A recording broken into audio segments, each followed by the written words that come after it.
Veritas University, Abuja, located in Buhari Area Council, is offering provisional admission to all qualified students with recent UTME JAM examination results.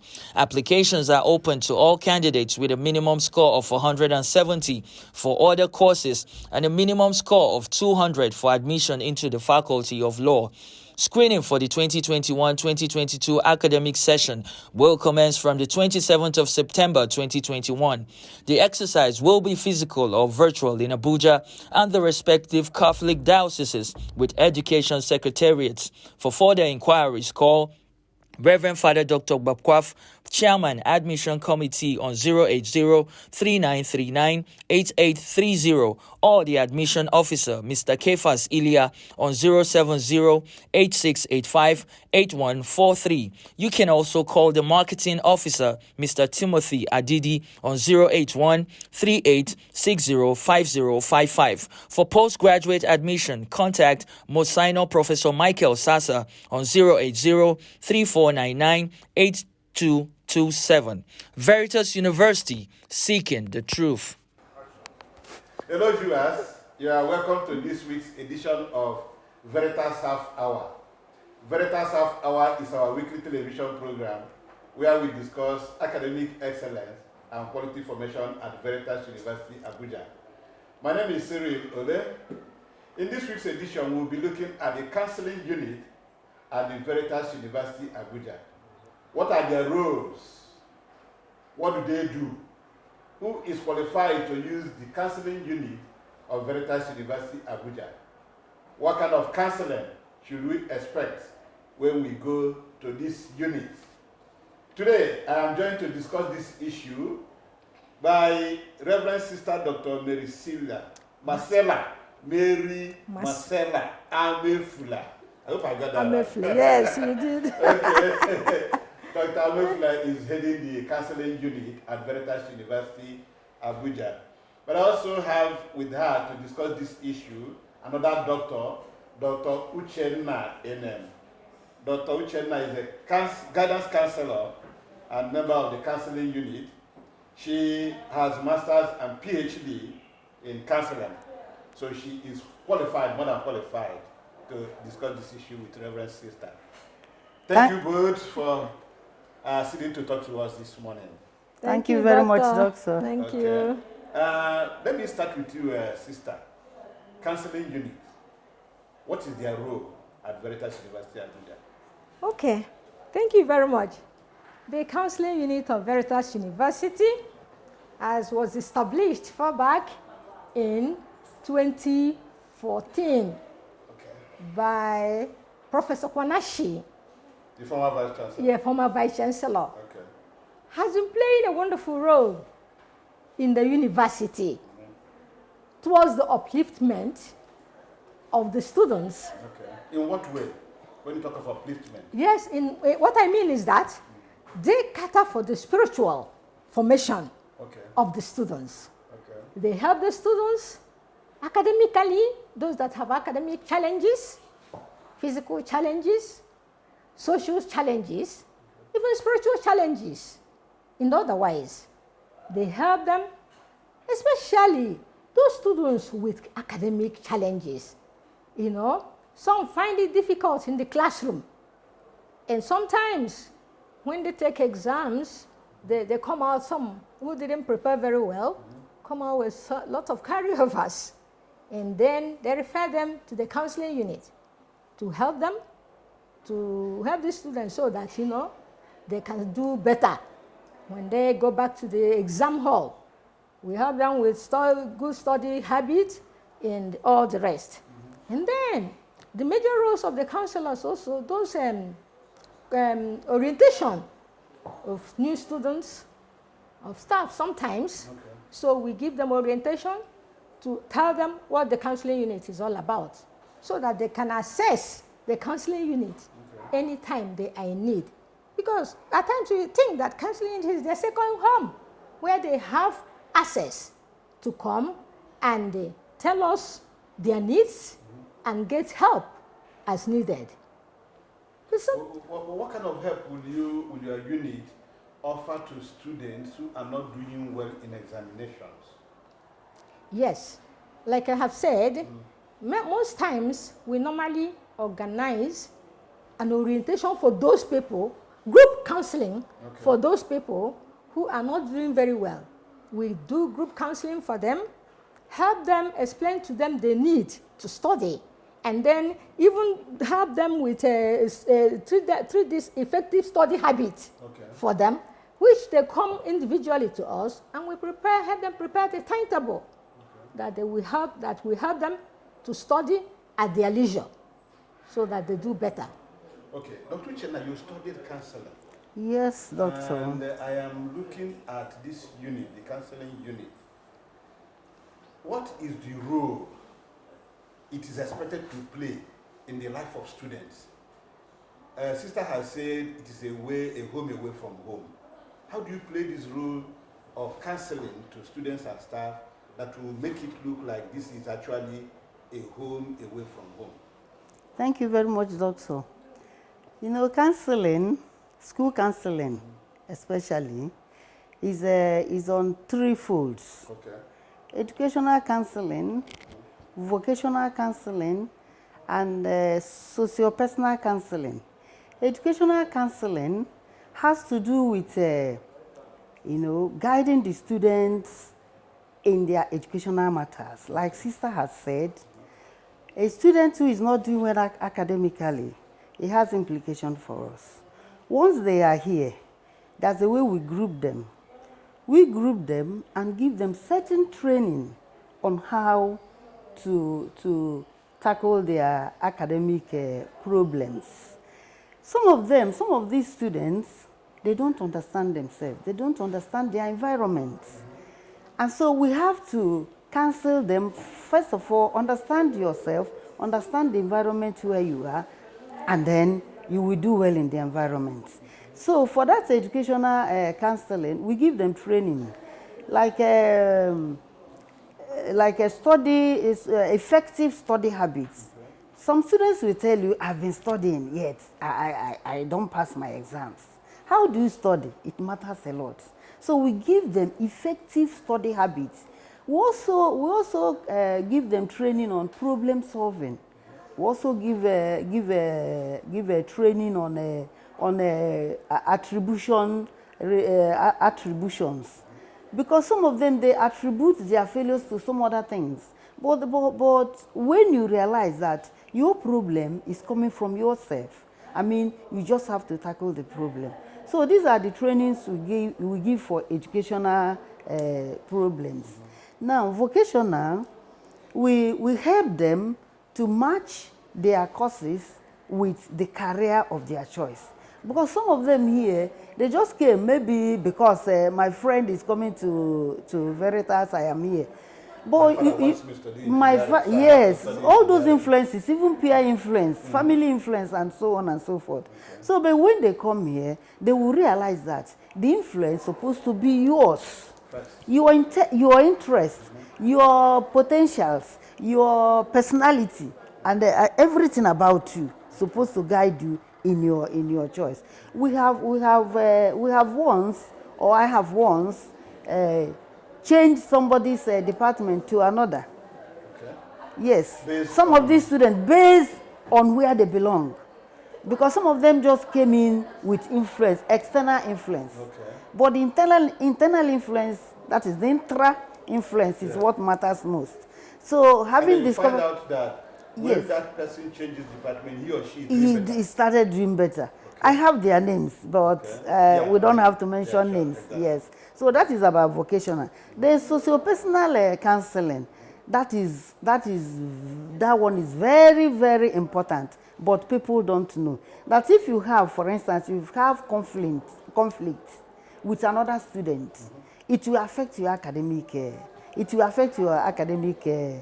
pursuits.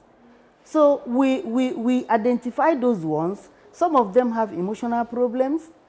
Some of them have problems with their colleagues. Some of them have problems from home. Okay. Yes. Some, their parents are not meeting up with their school fees here. So it affects them. Okay. And then when they come to counseling, we start counseling them. We counsel them on individual basis. telling them that that is not the end of life, trying to tell them how, how to live so that the problem will not bother them so much and deprive them from academic In such pursuits. cases, do you take back some of the feedback to parents? Yes, we do. We have the parents' phone numbers. Okay. Sometimes we call the parents, discuss issues with them. Yes, we have some of them, even in the education department, where we call parents and then tell them about their children's performance in the school, what we have found out. Because some of us, like Sister said, we have a way of reaching these students. We are always friendly. We will not appear in the disciplinary committee so that they will not see us as a threat or anything. So we are friendly with them, and because of our nature, they always confide in us. Okay. And when they confide in us, we always ask for informed consent. We don't just talk to parents, call parents anyhow. We have to agree with the students before we call. Yes, if they give us that, if they give their consent, we can now call the parents. Talking of emotional problems, yes, among the students, yes, are there some cases that you have to refer to the clinic? Yes, you mean a clinic? As in medical clinic. Medical clinic, right. Yes, because we also have counseling clinic. Oh, really? Yes. Okay. So we do when it's beyond what we can solve, Right. and when it has to do with health. Emotional instability. Depends. Yeah. Yes, if it is about health, we always refer them to the medical clinic. Okay. But if it is not, we have psychological way of treating issues, like talk therapy. Okay. And then we also have a psychological test, inventories, which we give out to them. From there, even the shy ones can always, find out what is wrong with them by giving them that psychological test. When they fill the test, we will ascertain what is the cause of the emotional instability. Okay. And then we handle it. Okay, thank you. Sister, Yes. some students talk to me privately, particularly the female ones. Some of them told me before this interview that they find it difficult. They feel shy coming to people like you because you are Reverend Sisters. They cannot discuss some of the issues they have, particularly when such issues border on boyfriend, girlfriend, emotional crisis. How do you handle such? Okay. Well, those who told you they don't come also do, but some also come and confide in us, okay, because they feel also that we'll understand them better. And actually, we understand them. Nothing is too much for a student to commit or something. Right. But if they come and confide those issues, we will also handle them. Okay. We advise them. And counseling depends much on you listening to the student and then helping the student to choose a better option for her life or his life. So when we listen to the situation and we give them options, which they are free to choose to better their life. And at the end, of course, this is treated in confidence. Yes, yeah, that's the major work we do here. Everything is confidential. We don't go discussing their problems, but sometimes students might not understand that. They may think that when they come and discuss their issues, personal problems, no, we don't. So those who come enjoy coming because they know we'll not discuss it outside. And also when students come, there is a folder we normally pass to all students so as to get their personal information and their family information. When we get all this information, it's through that first interaction with them when they come that we'll also know who is who, and from there they can have confidence in coming to us. So we handle all issues, whether we are Reverend Sisters or Reverend Fathers or not. Thank you. Interestingly. Dr. Chen, I will come to you. I want us to discuss the issues of bullying, but that will be after this time out. Let's take a short break. Please stay tuned. Veritas University, Abuja, located in Buhari Area Council, is offering provisional admission to all qualified students with recent UTME JAM examination results. Applications are open to all candidates with a minimum score of 170 for other courses and a minimum score of 200 for admission into the Faculty of Law.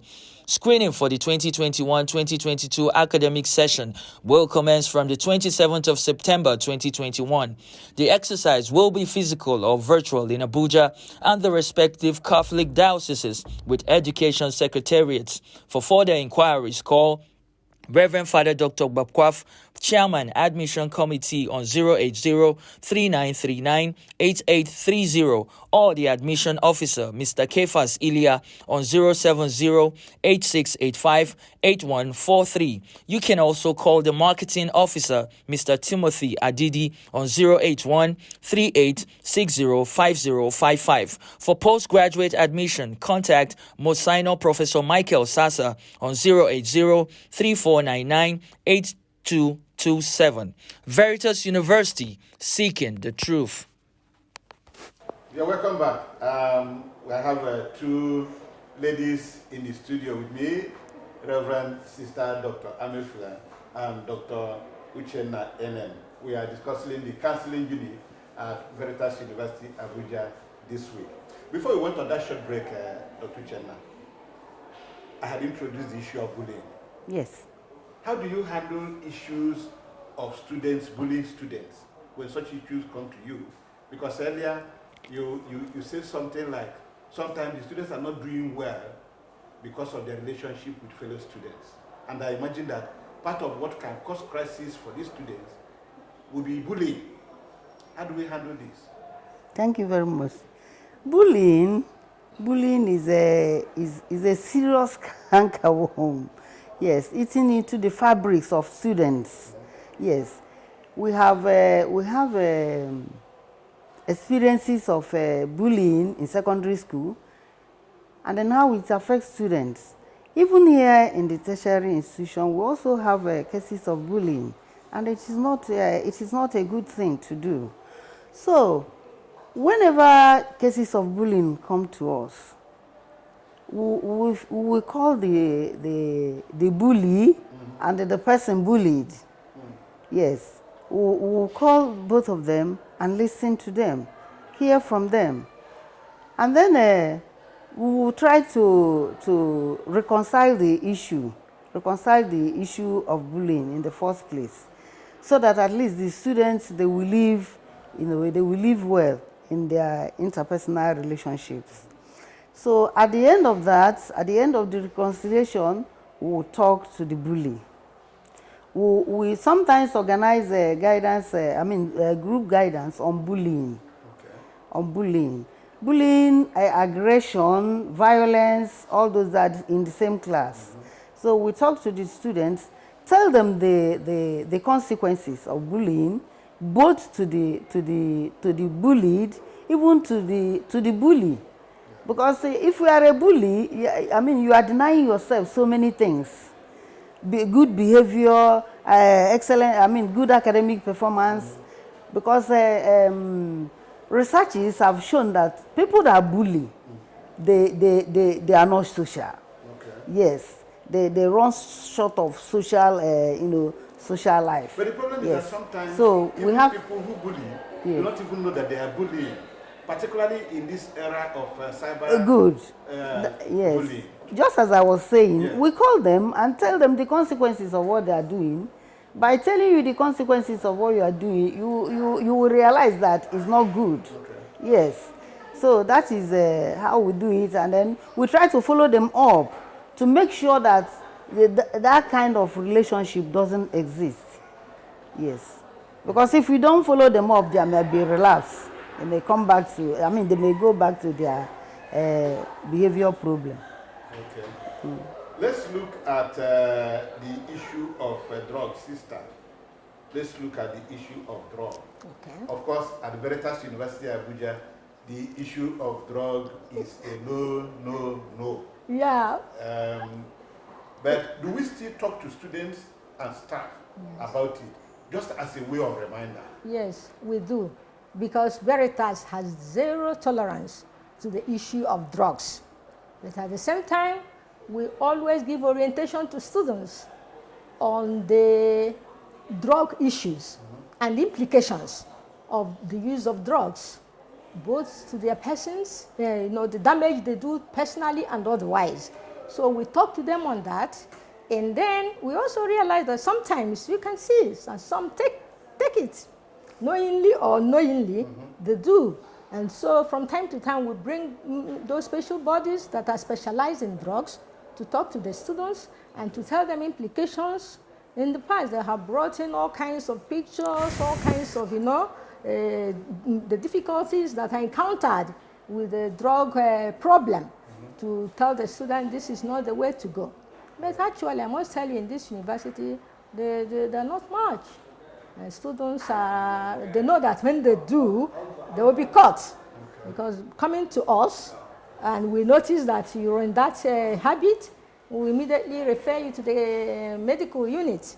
And the moment you're tested and you're positive, other actions are being taken immediately. So they know that, and they are very, very careful, because it's very dangerous to health. Okay, so we were talking about the issue of drugs, and Sister has explained to us that it is a no-no for Veritas University Abuja. But what I want to find out is, in your course of interaction with these students, do you discover that some of them form this habit from home? It's not as if it is something they picked up from school, from peer groups, from roommates. It will seem to us that some of the very few cases you might find around, not just here but anywhere else, would have started from home, maybe not well treated, not well handled. What do you think? Yes, doctor, because in the past, I remember in the past, even before this our present Vice Chancellor came on, we had cases of drug substance use by these students. So we called them all here in this our unit. And then I think about maybe 10 of them or so. Yes. And we shared them out to we the counselors, because we have other guidance counselors, except apart from the 12 of you, okay. Yes. So we shared them among us, and we started counseling them individually. So in the course of my own experience with one, he made me to understand that he started using drugs before he even came to this school, and it was through a friend. Yes, it was through a friend, peer, among his peers. But he was caught here, and then he has to, he wants to repent. That was why he told me the whole truth about what happened, because he said he has been hiding it. That even the parents, they did not know. But it started all the way from home before he joined us here. So we checked everything with the way we counsel. I checked his GP, checked every other thing about his relationship. It was nothing to write home about. So at that point, he realized that he has been doing himself some harm. And then he started to come off it. Right. So he was in second year then. Yeah. Before his final year, he was through. Oh, that was one soul saved, so to say. Yes. Sister, are there cases that come to the counseling unit that you have to take elsewhere? Maybe for one reason or the other, we can't handle these? Yes. Yes, doctor. Many cases actually. Even though many, as Dr. Uchenna has explained, we handle them successfully. And as she has also explained, they get it right there from their home. 80% of the students who stay with us here, they're good. But they got it from home. Right. Those who have it already, they got it from home. Some, not even from their peer groups, some from their, sorry to say this, from their own parents. Okay. We have stories of many who say their parents sell drugs and they have this habit right there. And why are they now telling them to stop? And they'll be hiding it, so they'll say it openly. And sometimes we call the families concerned, because they'll give us permission to bring their parents, and let us ask them. And so when they confess like that, we handle it from the root and was to succeed. Because these children, what they need to do is to open up and cooperate with us. With all kinds of therapy we give them, they cooperate, and then they're consistent in coming and getting the help. By the time you know it, we'll be telling success stories, but not all the time. So those we cannot handle, those who cannot, we see that they still fall into the habit, then we refer them to outside clinic where they are specialized in handling those with issues of drugs. Sometimes we refer them as far back as Jos, where they have the priests have this center for handling students with special drugs that are addicted. And after 6 months, if they are cleansed, they can come back to the university. If they come back and still demonstrate that, then it's a difficult situation. But we give them every help, because that is actually what this counseling unit was meant to do. Instead of expelling students for bad behaviors and this, we give them second chance. Yes, help them the much we can. After we have helped them and done everything for them, and they cannot be helped, then there's nothing we can do. If they come back and still demonstrate that they can, some of their parents, unfortunately, they'll come and take them. So we refer them. Thank you for finding time to talk to us. Thank you very much. And thank you, viewers, for watching Veritas Half Hour. This week's edition, we discussed the counseling unit of Veritas University, Abuja. That's the size of our package for this week. Keep watching. Next week, watch another episode of Veritas Half Hour, same station, same time. My name is Cyril Ode.